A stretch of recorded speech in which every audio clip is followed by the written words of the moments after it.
Well, next day we arrived at the labor camp. I cannot remember having seen the gate which is called Arbeit macht frei. Work frees me.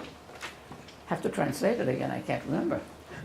Anyway, we got there, and, okay, now let's see, is this one and this one? Come on. Oh, what's this? I don't want preferences.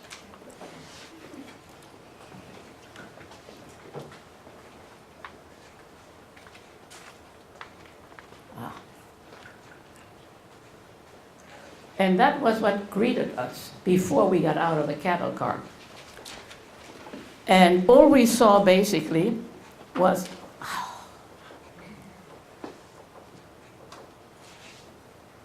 oh, here it is, like a concrete wall on each side.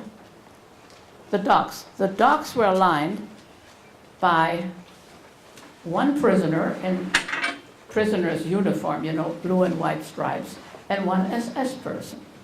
As we got out of the car, that's after we got out. We got out of the car, we were lined up in rows of 5 and were marched forward. There we were greeted by, if you want to call it greeted, by 2 SS men. And they were making a selection. And would go like this. Imagine 5 people, right? 1 to the right, 4 to the left, 3 to the right, 2 to the left, 1 to the right, 4 to the left. No rhyme, no reason how they were coming and selecting who goes to the right and who goes to the left. I tried asking the guards or the soldier, the prisoner, where are we? No answer. Anyway, Mother and I were directed to our right. The rest of the 5 on the left. We were marched into a room which was about 4 times the size of this room, lined on each side by SS men, and we were told to undress. Put your clothes on one pile, your shoes on the other one, and if you have any jewelry or valuables, on the 3rd pile. Well, you know, basically we were like scared, not knowing what was going to happen. Nudity in those times was not something which was very common. But anyway, we didn't dare do anything, so we undressed. We were marched along a table, and there was sitting a woman who had hair clippers. All our hair came off, all bodily hair. And we were told we're going to the shower. So my prompt question was, how about a towel and some soap? We haven't had that for you. You'll get it later on. How about my clothes? They're at the cleaner. Okay. You start to get like hit over the head. You'll do anything the authorities say, which was the way we were raised. You said what your parents said, you did it. What your teacher said, you did it. You never questioned anything. You just did it. Anyway, we were marched into a room and there were shower heads on the top. And we got water. I can't remember whether it was hot, cold, tepid, whatever. But I know we got water. We never got the towel. We never got the soap.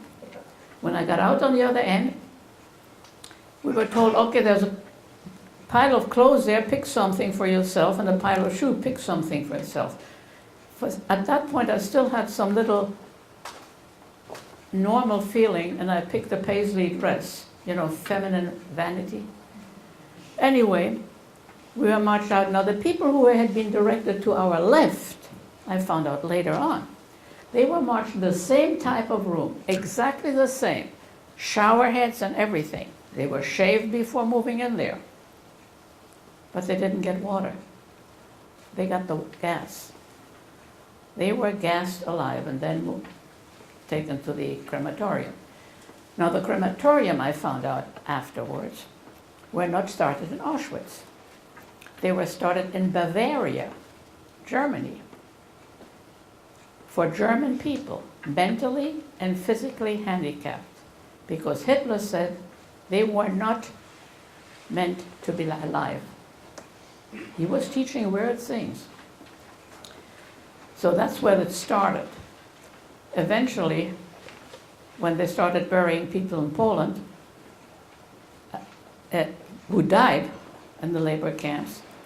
And snow came and the snow melted. From the shallow graves, the bodies would rise up. So they just started the final solution to kill everybody. And they had, I think, 3 crematoriums in Auschwitz. Anyway, we were marched down to our new, oh, this is the junk we left after we got out of the cattle car. Our luggage, which we were told to take. Anyway, we were marched to our living quarters. First class, no heat, no electricity. Here, come on, Bill, get going. Where is it? I have to push hard. Here you see a little thing black. Well, you've seen these things, right? Beggars have those. That was our only eating utensil. Well, we only got liquid food. We'll go to the food later on. So back, if we're in the barrack, we go to bed, Mother says, let's take the upper berth. The mattresses are straw, and we don't want any straw to fall in our face. Mother had a great sense of humor. Anyway, we spent the night there. In the barrack, there was a little cubicle on the right side next to the door with glass windows and a partial glass door, which was for the capo, camp police. It was a prisoner who had been recruited or who volunteered for special services to watch over us, to squeal on us if we did something, and got better food and a private room. Anyway, next morning we got up bright and early at daybreak. We were marched outside to line up for roll call. And here was an SS man walking back and forth again, counting heads. Again, I tried to ask, where are we? Well, I was told I can't ask questions. I got finished. I had to kneel down on the gravel for an hour. I don't like gravel. So anyway, after that, we were marched to a place. Oh, we were marched to breakfast. Come on, you're supposed to go dark. No. Oh. One of these days I'll learn about it, maybe in a year or two. Anyway, we were marched to breakfast. There was a big kettle with some black liquid in there, which was actually imitation coffee made out of cereal. We got a slice of bread and a slice of bologna. The bologna tasted like water. All we could do is dunk this cup once in the so-called coffee. That's all. One time I tried to dunk it twice and I got hit with my own cup on my nose and I got broken. Everybody said, don't say anything and don't go to the infirmary. You don't want to do that. Okay, I didn't say anything. After we had our breakfast, we were marched to a long table. On this side of the table, there was somebody sitting with a pen, and there was a big book. We were marched this way, and I was in front of Mother, and I could see they were doing something. So I turned to Mother. I said, Mother, go first. Let me know if it's going to hurt what they do. I mean, how bright can you be? If she goes first, I'll come second. It's going to hurt me if it hurts, right? Anyway, they were... Wait a minute. I need another pair of hands. No, it's okay. I got it. The button doesn't want to do. Okay. That's when I got my markings, my tattoo. You know, they branded us like cattle. Or later on, you can come by, you can see it.